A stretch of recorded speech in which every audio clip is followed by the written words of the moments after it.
Welcome to the Motoring Podcast, your weekly discussion of motoring news. This is episode 612 on Tuesday, the 17th of December, 2024. Hello, I'm Alan. Hello, I'm Andrew. And as we fill up the corners with mince pies this week, we'll be seeing how believing in the impossible has what should be expected consequences. In new car news, we are curious as to the point of one sister brand. And in points of interest, we find out if you have to ask about the price, you cannot afford it. But first, we have a touch of follow-up. We're going to round up yet another wonderful week for VW into this segment. It really is. I'm surprised there isn't a podcast that just analyses what stuff has gone down at Volkswagen each week, right at the minute, because it could be a drama series in itself, week after week. They have. It's called the Motoring Podcast. It's been going for nine and a bit years. You should try it. I hear they're very good. It wasn't meant to be this way. I know. But to start off the three pieces of catch-up on VW's week, this is the news that Volkswagen workers have been on strike last week as the talks between management and unions continue. They are apparently incredibly far apart, which, let's be fair, I think everyone expected that. That's not a surprise. No. One of the one section that they are discussing that really does seem to be red lines in the sand for either side is the talk of closure of factories.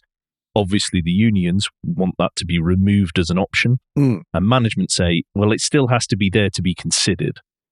Otherwise, you're hamstringing us.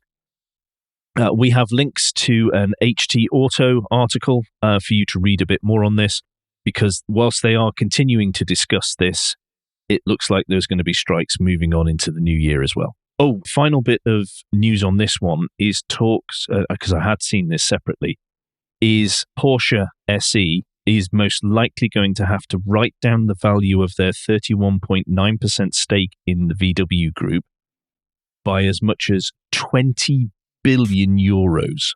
Ouch. Yes. Well, to make things even better, when it comes to discussing with the unions, Volkswagen's CFO has made a speech at Goldman Sachs conference in London. Well-known outpost of communists and reasonable people. Yes. Essentially, the bit that's been plucked out by most news outlets is that he has declared that we need to fully utilize plant capacity and also how they must improve their efficiency and performance.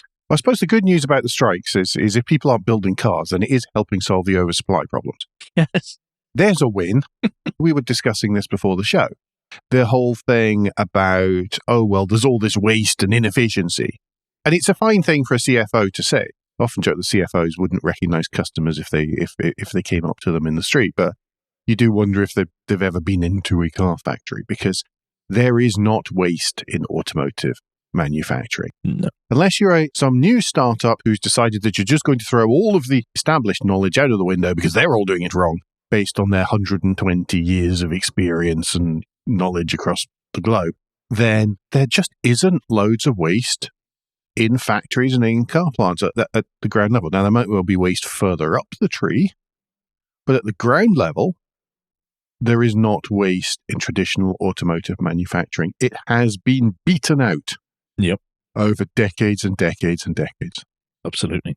There will be a link to this MSN article, which we do encourage you to read, if for nothing else but the final quote in the article about what the CFO said, because that is rather amusing the way that they've decided to close that off. One last one is that after all the good news last week about Volkswagen finally being able to get rid of I think it is a case of get rid of, the Chinese factory in which they're accused of having slave workers, the government of Brazil has charged Volkswagen with treating farm workers like slaves many years ago. That's still going around. They're now looking for reparations. Again, link to an article on that in the show notes. Into the new news, though. Yes, well, we are cruising into the new news, but cruise will cruise no more. That wasn't bad. I just made that up. General Motors has chosen to close down the Cruise self-driving car startup that it acquired in 2016. It said it will no longer be funding the company, and they delivered the news via the company's Slack channel. So there is a lovely, caring, wonderful way of making these announcements. And in the Slack channel, they put a link to a press release called GM to refocus autonomous driving development on personal vehicles. In other words, no more taxis. Cruise had a number of very embarrassing crashes and accidents over the last little while, and just generally not great PR. Well, because of not great practices. Well, yes, exactly. But I was about to try and lead to a differentiation between them and say Waymo, who have also had vehicles drive straight into those well-known moving things, telegraph poles, and stuff over the last year or so, but does seem to ride it out a little bit better. I guess residents of California can be relieved that there is one less set of autonomous vehicles clogging up their streets. Yep. We must remember that Mary Barra did declare in, I think, 2020 or 2021, how Cruise was going to earn $50 billion a year by the end of the decade. It's good to see these predictions are going so well by people who don't know what they're talking about. Mary Barra's an interesting one, isn't she? There must be some fantastic political hold there for her to still be clinging on, because while she is one of the longest-serving General Motors CEOs, she doesn't really necessarily seem to be one of the most successful. And if I'm missing something, proper grown-up journalists, do please tell me what I'm missing here. Yeah, because it looks from the outside that all she's done is retreat. Yeah, she has contracted. She has contracted the entire organization to be purely North America, pretty much purely North America, it feels like, and with a very, very limited product range. It seems very odd. I'm not saying they're very much in second place behind Ford, which I'm not a wonderful fan of either as far as their business practices and stuff go. Generally, the American motor industry is not looking good right at the minute, partly because all of its attempts to diversify and spin off are then being closed down, either because of general management decisions where we can't really see where that's come from, or because they are not a success. Cruise definitely fitting into the not a success bucket, I think. Have I just been unfair there? No, I don't think so. I don't know why I'm asking you, because you're even worse than me. I am much more scathing. But I think it also shows how challenging the US market is anyway. It is, yeah. Whilst the figures do look impressive for some companies, no one's really doing monstrously well, are they? Everyone's talking about losses. Yeah, that's partly the American way. You either big stuff up or you talk about losses so that if something isn't a massive loss, then that's okay. You've done better than you thought. And that's purely down to the whole stock market share price thing and what an analyst says and playing your market capitalization. And that's what that's all about. It's all about, look, the news is better than we thought it was going to be. Yeah, it's very depressing that so much of the PR is from appeasing an investor. It's not about the customer. It's not about dealerships and stuff like that, or coming out with a cracking product. It's all about appeasing investors. Well, we kind of have a fairly good idea where that's come from, don't we? Just to finish off on this Cruise story, Honda has dissolved their partnership with GM, which means they should save roughly about $100 million a year, because they were going to license the Cruise Origin, which was what Cruise were working on until earlier this year when they paused that. Yeah, just until October the 25th. Basically, it's a small square shuttle that had no steering wheel, had no ability for a safety driver, and Honda were going to license it out into Tokyo, but it never came to be, thankfully. There will also be 2 links to John Berry's Blue Sky post that give some context around the woes of Cruise and the rest of the industry, because some of the reporting that I've seen on this in the past, and it continues to be, is appalling. Oh, I saw a thing. That's what I was going to say. There was something I was going to say earlier, which I forgot, which was somebody commenting that when people say that this leaves Waymo and Tesla as leaders in the autonomous taxi sphere, that's a very good way of telling they don't have a clue what they're talking about. Yep. If you do read a report which names Tesla as anything near being a leader in this, they have unveiled a model. That's it. Or Waymo, who actually, when you mentioned them talking about Cruise, had more reported accidents than Cruise in the last year. according to California DMV. You can still call them the leader. I mean, I don't know that that doesn't necessarily mean they're doing very well, but they are still the leader. I think that is a fair comment. I just think that the context is required all around that. They are the longest running one that hasn't folded yet because the pockets are deeper at Alphabet than they have been for anyone else. Yes. I think will be the nicest way I can put that. That was very tactical. By your standards, that was amazing. Thank you. Right. I'm going to take us on to McLaren then at that point. And the news that we mentioned about not so long ago, but the Bahraini sovereign wealth fund Mumtalakat has agreed a deal with Abu Dhabi-based CYVN Holdings, just trips off the tongue that, to buy McLaren Automotive. And with that, there is the promise of fresh money to help the sports car manufacturer, as well as we talked about when we first mentioned this, possible synergies and crossovers of technology. Shouldn't have done that. Sorry, people with headphones. Between the likes of Gordon Murray Technologies and the Chinese EV brand NIO, which CYVN already has invested in. How real that is, I'm not so sure. But Sorry, there's a joke there about how real that is, given it's Abu Dhabi. No, yes, okay. Mm-hmm. Well done. I'll have some more coffee. Yes. Wait till we can do this drinking again. My word. Mm. But I think there was a thread from Richard Porter on Blue Sky just pointing out certain key members of people working in certain companies that are associated with CYVN or the companies that they have invested in and where they came from originally. And it's all a very neat package, shall we say. Okay, fair enough. I missed that one. I'll actually have to go look it up, I think. Next up, Tesla. We love a Tesla story. Elon Musk, unable to keep his nose out of anything which will feed his attention requirements, has been lobbying the UK government to charge petrol drivers more. Not content with being a South African messing in US politics, he's decided that in between warning of civil wars and all sorts of other fun things in the UK, he is going to try to basically do whatever he can to big up his own share price.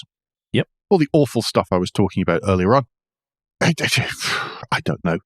I'm genuinely surprised you included this, to be perfectly honest, Andrew, because I think you should just go. Well, it's all centered around the zero emission vehicle mandate that the government is now furiously consulting on to possibly change. Just let me check this. Man whose vast wealth is mostly made up of the market cap of an electric vehicle manufacturer, which has mostly only made money through trading EV credits with other manufacturers, wants there to be harsher penalties for being an other manufacturer, so they have to buy more EV credits, so that there is a chance in heck that his not failing yet, but definitely contracting EV company has a hope in heck of making more money in the future and maintaining that market cap and thus his wealth. That's where we're going with this, is it? Yes, also penalising people who are unable to, for whatever reason, purchase an EV. Of course he is. Well, there's a man for whom every complex problem is just simple. Don't see what the problem is, making this AI work properly and all these kind of things. Yeah. Oh, let's move on, please, because it's just making me angry and my blood pressure's high enough as it is. Okay, well then I'm going to take us to Amazon. And if you're in the US and up to 48 cities in the US, you have the ability to order your new Hyundai directly from Amazon online, where you can set up the finance, schedule a pickup from the local participating dealer, and also have browsed, ordered it, all these other things. And they will continue, it says in this article here from Amazon themselves, they will continue to add more Hyundai dealerships across the country in the US. I know this is something they have started to investigate in the UK. I'm surprised more don't do this as just another funnel? The trouble is that the dealership groups have an awful lot of hold over the manufacturers. That's where it comes from. And some manufacturers that are trying to show that they're really quite good and really, they make great cars, but people are put off by having to deal with the dealers, which may not have a great reputation. And Hyundai is, hang on a minute, I'm out of hearing very soon. Hyundai dealers have a reputation for being some of the worst. Oh, right. Whilst the cars have a good reputation, people buy them despite the dealers. This is a constant thorn in the side for Hyundai, as I'm sure you can imagine. That they've managed to find their way to a medium ground is pretty good. That's really impressive in itself. I'm sure many dealers will be absolutely disgusted by this and will hate it and will fight back against it. But I've noticed that the big dealer groups around here, and by the way, I went to my local Hyundai dealer a little while ago. It was in Quincy. It's now just moved outside the town. And they were really very pleasant and nice. Mm-hmm. The reputation might not always go with reality. There's me picking that one up. But you can go through, I've got the screen open in front of me. You can go through, you can choose your model. You can slim down by the colors, the trim levels, the options. If you're looking to buy boots or shoes or something on Amazon, if you've ever done that, Mm-hmm. I do because I'm me and it involves buying shoes. And you can choose the price range, you can choose the color and all that. It's exactly the same user interface. Okay. And you can slim it down, you can sort by distance, all of these kinds of things. So in front of me, I have, there's a new Hyundai 2025 Santa Cruz SE, so that's quite a base spec. But it does things like, price when financing is going to be $29,285. And it says excluding government fees, taxes, and $495 in dealer fees. And by the way, whilst they're starting this off, you get over $2,000 in Amazon gift cards, which you can put towards the price of your car. Okay. That's their intro, please try it type deal. It tells me there's free pickup in 1 to 3 days, which dealer it is, how far away it is, all of that kind of thing. I can click through, I can see pictures, I can see what the warranties are like. We can estimate the monthly payments depending on your credit scores, the loan term, all of these kind of things, down payments. So it says very good, which is kind of where mine sits. At the minute, I was so close to excellent until I actually paid off my car. We can choose the loan term. We can choose the down payment and stuff. And for $30,776 total amount financed is coming in at $511 per month. It gives me a full price breakdown, and I don't have to put up with the dealership ringing me every 2 or 3 days. What he's coming in as is $30,000 plus $390 of installed options and packages like floor mats, cargo nets, wheel locks, first aid kit. There's a $2,500 dealer adjustment discount, and then it's $29,000 when you do it, and then it estimates the state tax registration fee to give you the full price. To get that kind of price from a dealership in the US, to actually know how much you would be paying, normally involves giving over all of your personal details, a long sales process, everything like that. Here, I can see it on the screen in front of me, make an informed decision. In the US, this is revolutionary. It shouldn't be revolutionary. In the UK, we can see this stuff very easily and very quickly from dealer websites because they have to quote an on-the-road price. Yeah. This is a big deal in the US, folks. I can't understate that enough. And that's a really nice Santa Cruz. I do quite like that. Well, I think that brings us kicking and screaming to the end of the first part of the last show of the year. It does. A quick instead of guilt minute this week because I don't feel like trying to guilt you. It's Christmas time. There's enough stuff going on. If you use an Android telephone, then because Apple Podcasts is now available on the web, then you can use Apple Podcasts from your Android device. This is a good thing because trying to find decent podcast apps for Android it can be tricky. Yep. There is a link in the show note to how best to install these because it is a web app rather than through the Google App Store. What you do is you go to podcasts.apple.com. You choose Add to Home Screen from the Chrome menu, and then there's a button you can either have a create shortcut or you can click Install. You click Install, and it does it. And I think that also lets it download as well, rather than just streaming. Mm-hmm. As far as I know. I know downloads aren't supported, nor transcripts, chapters, and variable speed playback, but otherwise it acts just like the Apple Podcasts app on the iPhone. I never touch any of those other buttons anyway, so it just worked for me. But yeah, that's if you are on Android, that is a good way to listen to us.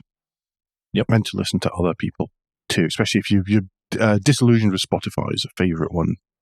Many people are this year round, it seems. So this is a good way to avoid Spotify-ness. Yes. Okay, new car news, Alan. And can you take us to France? Of course I can. Renault have unveiled and showed off a Renault 5 Turbo 3E concept car, which they say is going to enter production in 2026 as, and I'm quoting this Autocar article, a modern interpretation of the storied Turbo, and is said to be the ultimate hot hatch. And it's cool. It's yellow over white with black detailing, much like Renault Formula One. The Renault turbocharged Formula One cars were in the early 1980s. It does all sorts of things like 0 to 62 in less than 3.5 seconds and all sorts of stuff like that. But what really puzzles us, I think, is that if Renault are going to reveal a super sports ultimate hot hatch like this, where does that leave Alpine? And the Alpine version of the Renault 5, which has also been shown off. I mean, it's cool and everything, but the one thing that it might just be a super low production halo car, which are leaving Alpine to be proper manufacturer ones. Because they're saying that Renault has not revealed production numbers for the car, but it's likely to be limited and priced at more than £100,000 given the level of bespoke content and its extreme positioning. It may well be that they make 100 or so, and therefore they're not really worried in the wider terms about self-competition with Alpine. That's an incredibly different tactic to, say, the first Yaris Grimm, where they made that exclusive by only $99 in the UK, but the price was not, frankly, and they ridiculous. Made a loss on every car. Yeah. Well, wasn't everybody at the time was going, well, 20, what was it? £23,000 for a Yaris? That's ridiculous. 100,000 for a Renault 5? Get out of it. Have you seen the price of the GR Yaris now? Yeah. But you're buying it to sit alongside your Renault 5 Turbo 2, the mid-engine ones, and your Clio V6 car. And all that. Yeah. No, you have a Clio Williams, you have a Clio V6, the mid-engine ones, and this is part of that collection. This is the next step in that collection. Okay. I think that's the only way I can understand its positioning, but it's an extreme halo car. But didn't Renault just tell us they were no longer going to hark back to their past catalogue? Weren't we just told that in Paris? Yes, they did. That is what their new design chief said. Whether or not that is the actual tactic, given they've just released a whole load of things based on Renault's back catalogue, because all the Renaults that don't look like the back catalogue just look like Peugeots.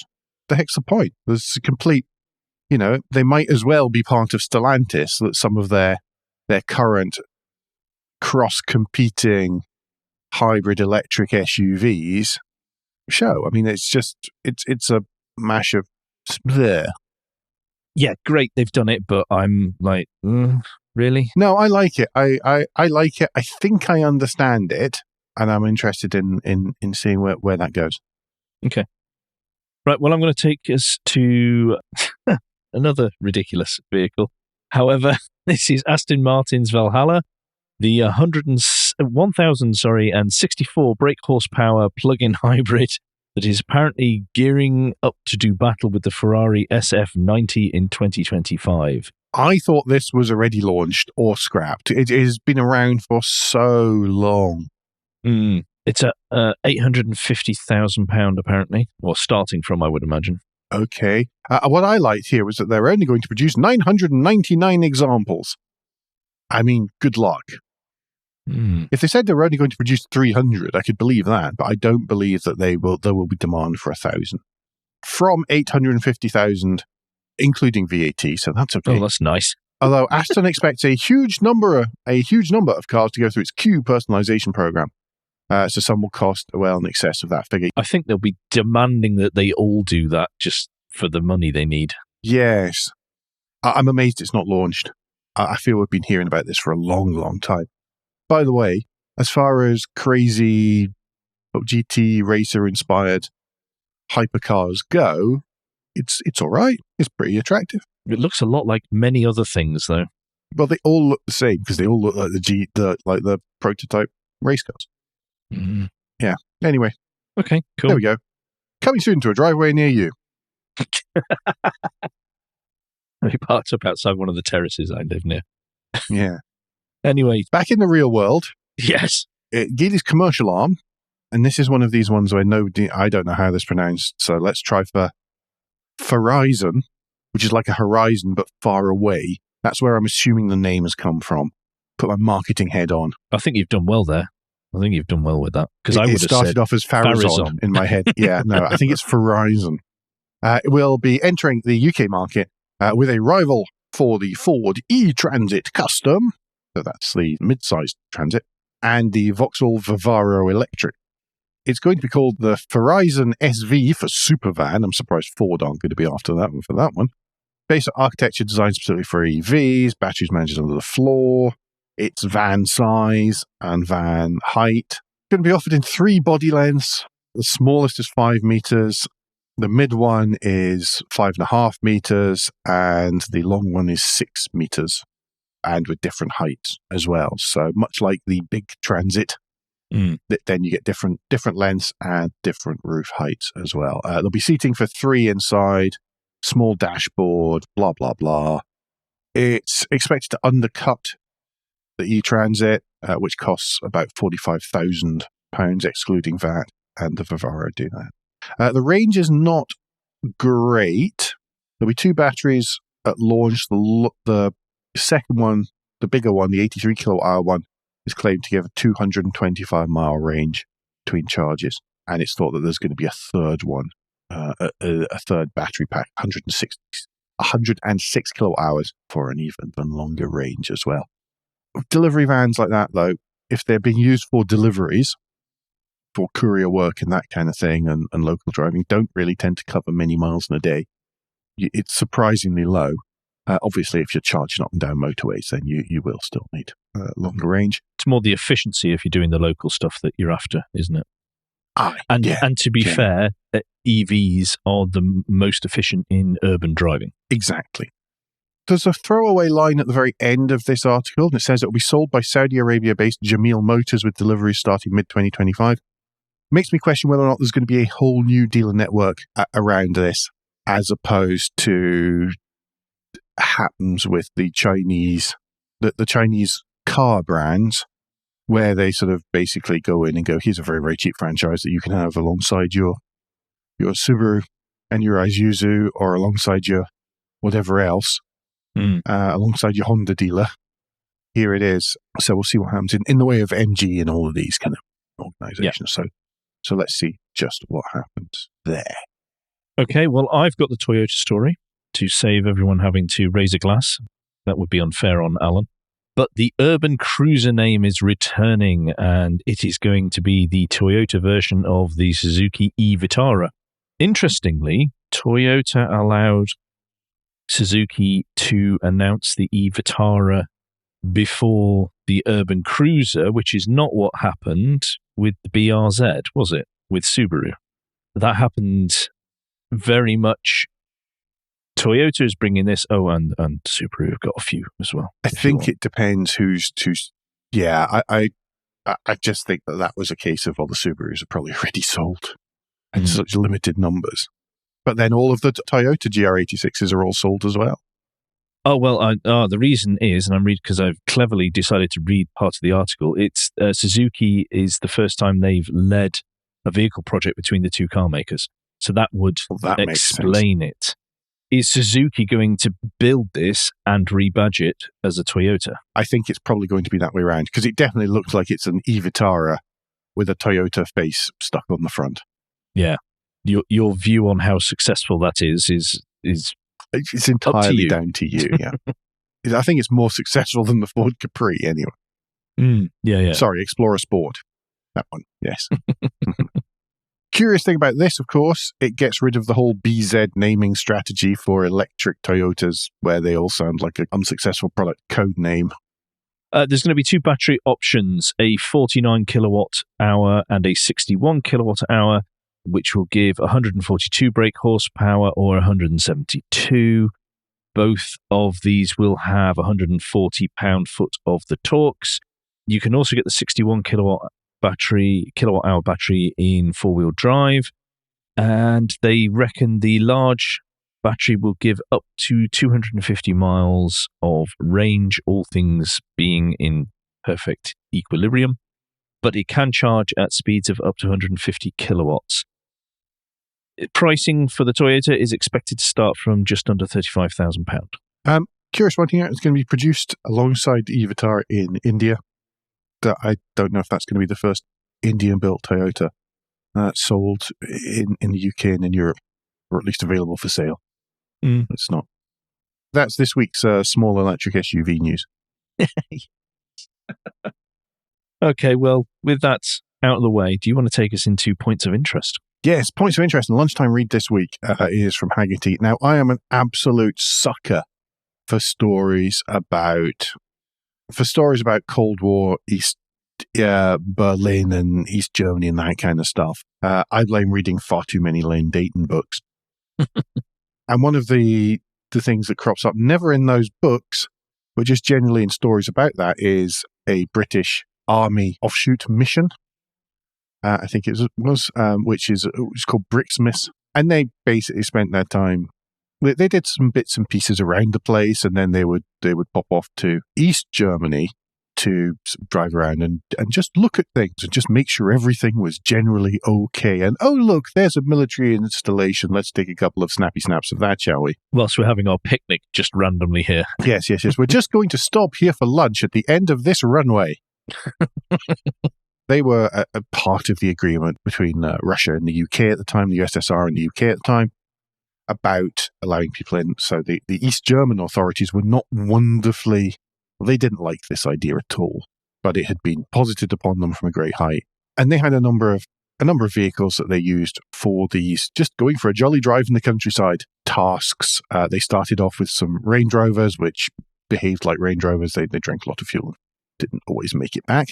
They had some early G-Wagons, which was so slow they could just about be outrun by the Wartburgs and stuff. But the car that I think is they're best known for, is they had a fleet of Opel Senators, which is kind of low-key and not very obvious. But what was special about these is that they were a little higher than normal, maybe a little more matte green than normal towards the end of their lives. And they also had a Ferguson 4-wheel drive system fitted instead of just being rear-wheel drive. And whilst they weren't the quickest things in the world, especially when loaded up, they were still a darn sight quicker than anything that these German authorities could accidentally be going on the same route as them for lunch and a picnic at the end of that. But they went off and they did all sorts of stuff around Eastern Europe, which we will probably never really hear about too much. And there's a story all about those and telling about them from Haggerty. There's a couple of these around, but this is quite a good one that gathers lots of information and also gives loads of background that I've just skipped over just there, because I want you to go and read it and enjoy that article, because it is a goodie. I'd love to see one of these up close, to be honest, and there's the captions about some of them, where some of them are, like the RAF Museum and stuff. Well, talking of the Cold War, and there may be other stories, I do know the chap who hosts the Cold War Conversations podcast. Oh, right. Which is an excellent one, where he does speak to people who were there. He finds out the stories. He's actually essentially compiling the verbal histories of the Cold War.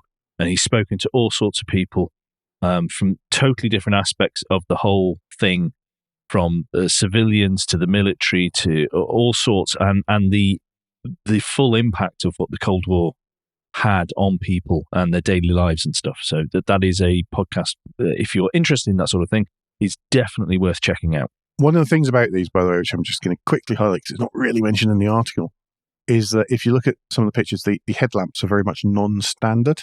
And supposedly that was because they could sort of flick the patterns between different sets of lamps even within the clusters, so that it was hard to tell if it was always the same vehicle, if it was in the dark. Okay. Yeah. Very good. All sorts of clever stuff like that. Configurator of the week. We got some feedback on last week's. Thank you. It seemed generally positive, or nobody's overtly told me they hated it, so that's a win. So we're going to try and refine a little bit as we go along, obviously. Try and get better with practice. But this week, Andrew, you've chosen the configurator. Yes, it's the Continental GT Mulliner V8 hybrid from Bentley. If you're going to do something silly, you might as well go all in and with the Mulliner. And this week, unfortunately, we cannot compare how much these things cost, because you have to click the Enquire to Buy and give a load of information before they will hand out what you've configured, how much that will cost. Because, as we know, we've covered it many times when we talk about Bentley's profits, a lot of what they get is through the personalization of the car. And they particularly can do that if they are walking you round the factory and they are showing you the items and the finishes and the materials and go, but this would work really well, which is obviously an excellent way to do business, because it has been propping up the Audi brand in terms of finance for quite some time. It is. I mean, and one of the troubles actually with this configurator, there are many buttons to click in this configurator, partly because there are many options to choose from. I mean, the choices of colors, you know what it's like when we normally have, if we have a press car and that kind of thing, and we're going, well, there's white, there's 4 grays, there's a red, and there's something which might, in the correct light, look like blue. And that's it. Well, that is not a problem here, where they've had to classify. There's like 7 classifications of colors, and under each of those classifications of colors, there's maybe, I mean, I'm looking at the reds and purples here, and there's what, 1, 2, 3, 4, 5, 6, 7, 8, 2 screens of 8, 16 under reds and purples alone. And that's without you turning around and going, actually, I've got this color I want. Actually, I have this aubergine that I bought earlier on at this farmer's market. It is the perfect color. Can we just match to that? Which they will do.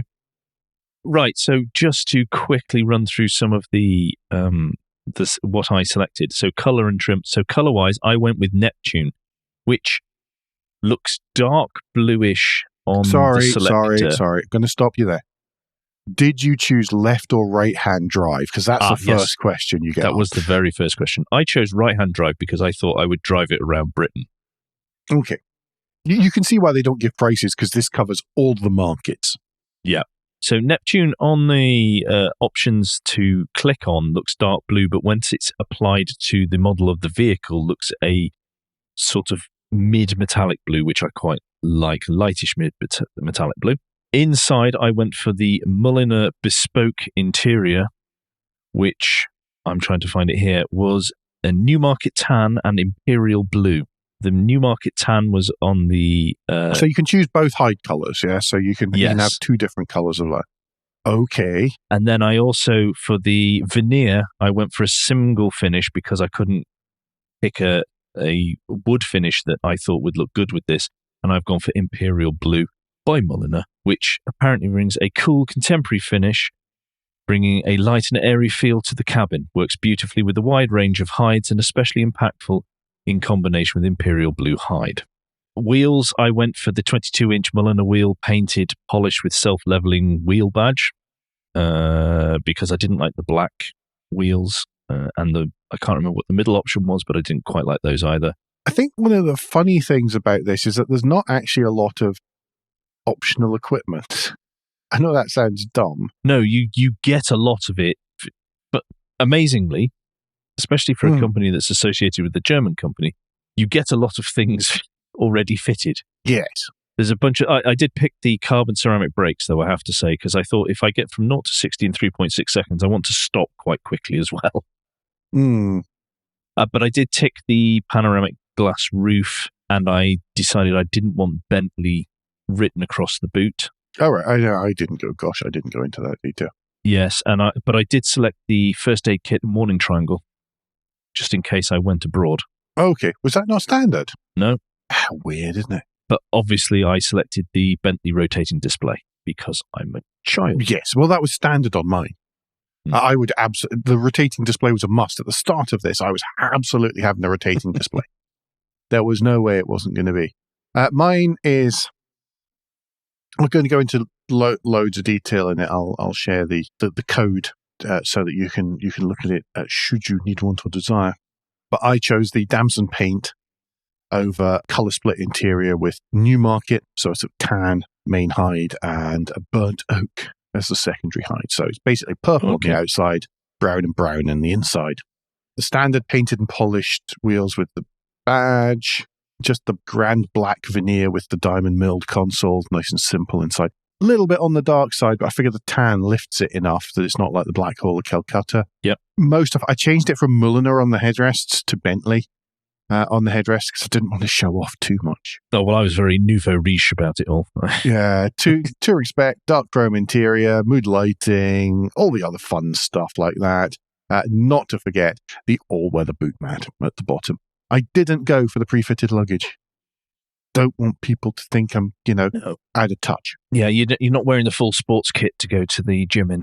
You're not wearing the full Liverpool kit there. Yeah, and I kept standard brakes and panoramic glass roof because I figured that if I'm hooning something or somewhere, then I will probably choose one of the other cars in my collection. Okay, I understand and applaud your thought process through all that. Well, do you want to round us out then, or with the and finally? We'll do a couple of and finallys this week. The first one, and thanks to Jim McGill for suggesting this. It's a good news Volkswagen story, everyone. Hooray. Hooray. Thankfully. It used to be, and I think it still is to an extent. I don't know if Volkswagen still do it, but there used to be a thing where if you're an American, you could order up generally a German car for delivery in Europe. You could drive it around Europe. The manufacturer would, the dealer and stuff would give you temporary plates and all these kind of things for driving around Europe. And then part of the deal, the collection deal, was then Volkswagen or BMW or Mercedes would then ship it back to the US to a dealer. You could pick it up again there, and that was it. You had it home. You'd had a holiday driving around Europe in your new car, and then they brought it back. What happened almost 40 years ago is that Charlene Johnson got a job teaching in the Netherlands. So she bought a Volkswagen Golf convertible, ordered it in sort of American spec through this program, flew over, and then stayed. She met someone, they married, and the car never got back to the US until very recently, when she retired, decided that that family were going to move to the US, and they contacted Volkswagen, and Volkswagen went, "Yeah, okay, we'll it's still within the terms of the agreement. We'll ship it back for you." Yeah, but the program has been shut. So the program has been shut for some time, but they decided, she did have the original documentation. Yeah, she had all the documentation. She had all the everything to show that she was the first and the only owner and all these kind of things. And they said, "All right, then, let's do it." Volkswagen got a really nice story out of it. There's a little YouTube video and stuff on it. There's some pictures of Charlene and her car. And I just thought it was a really nice story. So thank you, Jim, for bringing that one up. Yep. Speaking of really nice stories, there's a second and finally. So it's and finally. Well, it's Christmas. We give an extra gift. Which Andrew found. And it is ASMR, essentially, 2.5 minutes of this chap. His YouTube handle is Johnny Roams in the Teton Mountains in the US with a sort of overland Porsche 944 build. And it's just so flipping chilled. Two things happened. One, somebody put it in our Slack and went, "Is it just me because I'm so grumpy at the moment? Or is this a really, really nice film?" And it is a really, really nice film. And by the end of watching it, I was definitely more chilled than I had been 2.5 minutes beforehand at the start. it's just cool. There is a longer version. There's a sort of 8-minute version, which I think includes obviously lots of talk over and narration and all that kind of stuff. But this is just really cinematically lovely with views of mountains and car and mountains and driving and mountains. Just getting out there with your car. It's got to that point in the year where we're almost at the solstice. It's pretty sodding miserable for those of us in the Northern Hemisphere, especially the northern part of the Northern Hemisphere. It won't be long before we can get out in the cars and enjoy them again. And I think that's I definitely am looking forward to getting out and driving nice places in interesting cars again. Yeah, this should just be a little bit of inspiration just to lift us through this kind of hump until we can see the days getting longer, the nights getting shorter, and after February, the weather warming up a little bit. Yep. Nice 2.5 minutes of feel good. Go for it. Enjoy it, folks. What else? Oh, parish notes. Yes, this is us for the year. Here we go. 17th December. We are taking a bit of a break. Basically, after this, the next task on my list is to disassemble my podcast setup. Just ain't going to be possible over the next couple of weeks. There's going to be no news anyway. Andrew's busy as well. And not that he really matters. Of course, I'm the only important person around here. And we're going to be back at the start of January. We're probably going to be recording on the 7th. That's what's penciled in. It just depends on a number of factors like aeroplanes, hotel rooms, these kind of things as I make my way back to Scotland. Yes, last podcast for me from the US for the time being. Thank you for putting up with it being a bit different over the last 2.5 years. It has been tougher, I think, than from a podcast point of view than I think either of us imagined. Just timings and stuff. And we're looking forward to being back in roughly the same time zone, recording at more human times of the day and evening, and able to bring you more special stuff, special editions, all these kind of things, which I feel have really been missing out on over the last 2.5 years. I mean, I know I've been FOMOing like mad over here. But thank you all for your support in 2024. We're really looking forward to being back at the start of 2025, shifting it up a gear. I think we're trying to say that every year and then something happens which stops it. We'll be back beginning of 2025, refreshed, happy, looking forward to the future. And we're sure that you will be too. So thank you so much for all of your help and support throughout 2024. And from my point of view for the last 2.5 years, especially you, Andrew, who's done far more than you probably should have had to have done whilst I've been over here eating donuts and drinking coffee. Anyway, between now and then, you can give us any feedback, share your thoughts for the show at motoringpodcast.com on Blue Sky, at Motoring Podcast on Instagram and Facebook, and on the contact page at motoringpodcast.com, the hub of all our activities. Now, remember, you can support us financially via Patreon, and please leave a review and rating on Apple Podcasts, YouTube, and however your podcast app lets you do such a thing. Andrew, in the meantime, what's the best way to get in touch with you? Best way to get in touch with me is if you search for Crack Windscreen on Blue Sky, or if you look for my name on LinkedIn, you should find me there. And Alan, if people would like to get in touch with you personally in those brief times when you're not either in the air or on a train or something like that, what's the best way for them to do that? Best way is via Blue Sky, where I'm at AJP Bradley. Yeah, as I say, we will be back relatively soon. But until then, I've been Alan Bradley. I've been Andrew Clues. And safe motoring.